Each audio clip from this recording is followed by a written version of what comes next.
Сәлем достар, сіздермен әлемнің ғажайыптар анасы. Бүгінгі видеода мен әлемдегі ең бай адамдар туралы айтатын боламын.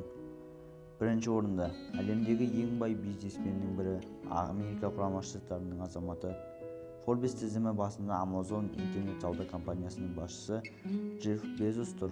Оның байлығы 131 миллиард. Екінші орында әлемдегі ең бай екінші адам Microsoft компаниясының негізін қалаушы Билл Гейтс. Оның байлығы 96 миллиард.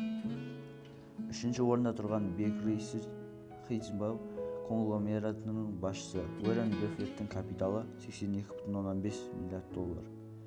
Әлемдегі кәрі миллиардер Қытайда тұрады.